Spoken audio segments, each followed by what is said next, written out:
S-Chan presents.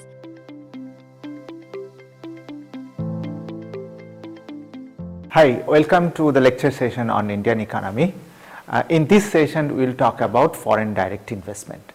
Foreign direct investment is essential for today's economic development because it brings not only just investment, it brings technology, ideas and possibilities of new innovation.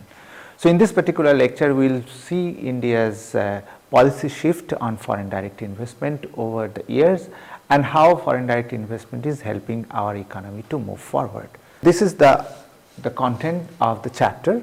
So, we will basically look at the definitional aspects of foreign direct investment, then India's FDI policy. We will also focus on something called bilateral investment treaties, and we also look at the evolution of different theories, macroeconomic perspective on the theories, and then some data analysis, basically the FDI inflows and outflows both.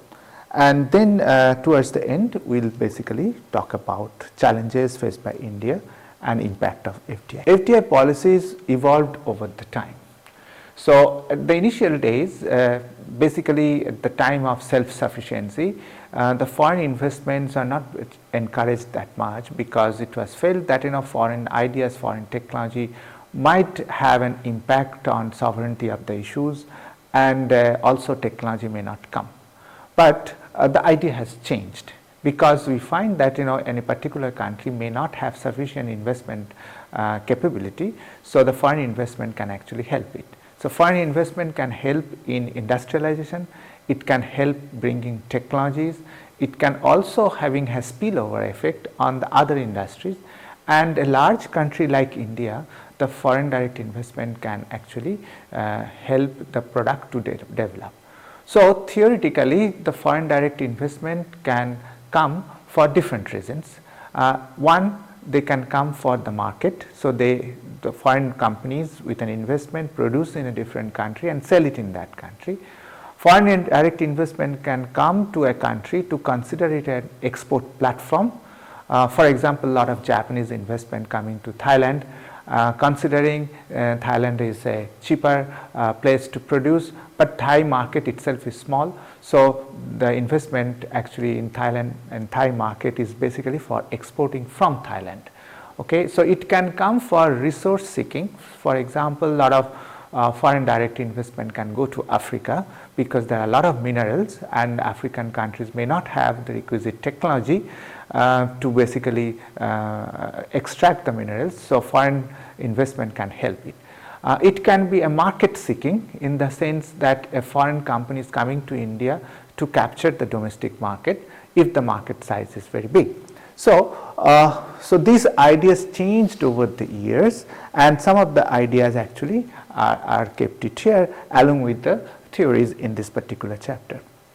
So, in 1991, when India actually took up the new economic policy, for that matter not just 1991, it started a decade back from 1980 onwards. The attitude towards FDI began to shift as a part of modernization strategy, and then actually we found that full-fledged FDI policy as a extension of the industrial policy, where actually the foreign firms are actually coming in. One important thing is the definition of foreign direct investment. Foreign investment can come to the stock market as well. We do not consider that as foreign direct investment, or we consider it as a foreign institutional investment or FIIs. The objective of FDI is basically to control the performance of the company. So, foreign direct investment is basically investment on the of a particular, it may be a, so foreign direct investment can be a greenfield investment, can be a brownfield investment. So, that means a foreign direct investment can be setting up a new company or maybe investing in an old company. Now, so that means it's a kind of a shareholding. So, in stock market also, if the foreign money comes, it is also indirectly it's a shareholding, but the foreign institutional investors or the stock market investment doesn't have any intention to control the performance of the company directly. So this is the difference between FDI and FII.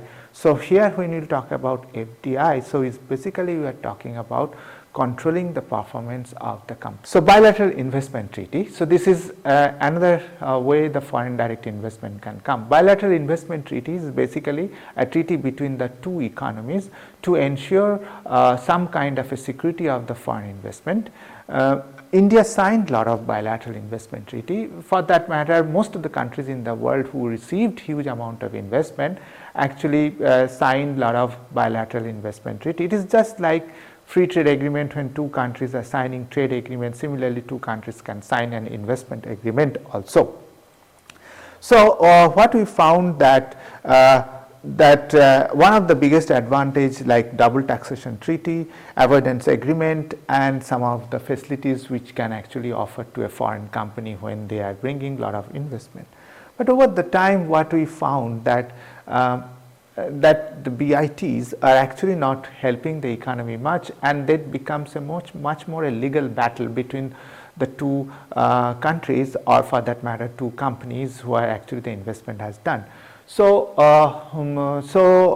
bilateral investment treaty was running out of steam for sure. So many countries started cancelling the bilateral investment treaty. So India has cancelled 77 of its over 80 bilateral investment treaty already, and India is trying to now develop a model investment treaty, though those particular treaty has not come into the limelight completely. So now when India is going to sign free trade agreement with other countries, for example, India is now engaged in trade negotiations with UK, with European Union. So everywhere actually the investment will become part of the trade agreement. So separate bilateral investment treaty, their requirement is actually coming down. So here actually we find some data about trend in FDI inflows. So here actually if you look at the dark color is telling us about the world, and the developing countries and developed countries FDIs are actually being shown here, and this side actually FDI inflows in India, okay, since 1990 to 2020. So you can easily see that during the initial days of liberalization, India was not getting that much of FDI. So FDI actually in India started coming from 2000, post 2000, and there is a significant jump. If you look at the FDI data, you will find out most of the FDI is coming in service sector because of IT. There are relatively less FDI in manufacturing sector. So telecommunications, computer science, these are the areas where actually a lot of FDI come. But India is right now trying to promote India's industry so that we get a lot of FDIs in industry as well. This chart is actually trying to tell us the FDI inflows as a percentage of gross capital formation. So gross capital formation means basically the asset created in the country, that how much is the contribution of FDI. Generally it is for developing countries in 9%, and developed countries around 8%. But in case of India, in 2009 we reached 10.31%, but roughly it is around less than 7%. So India is slightly short of the developing countries percentage all over the world. So that means FDI in the country, which whatever it is coming, as they are coming mostly in the service sector, so the asset creations or the capital formation is relatively less. So this is FDI in services. So you can see some of the sectors. So for example, we have a data till April, September 2020. We can see a significant jump of equity inflows in financial sectors, outsourcing R&D, computer science, software and hardware, trading, and then we can find out in retail trading because a lot of e-commerce companies have started coming in. We can see a significant jump. So gross FDI flow actually, if you look at 2018, 19, 19, 20, and then actually you can see a significant jump here. Here also trading services data, as we just mentioned here, is a significant rise in this case because as you can see it here as a jump is actually happening in 2019-20. So post-COVID, also the similar trend is continuing. So coming to the COVID issues. So in that case, what we can see there is a diminishing return on the physical capital because the company invested, but during the COVID everything was slowed down or locked down. So as a result of that, what happened, the performance of the invested capital was relatively slow. So it was not able to influence the long-term growth. In last 2 fiscal years, FDI in manufacturing sector has been lower than in the previous year.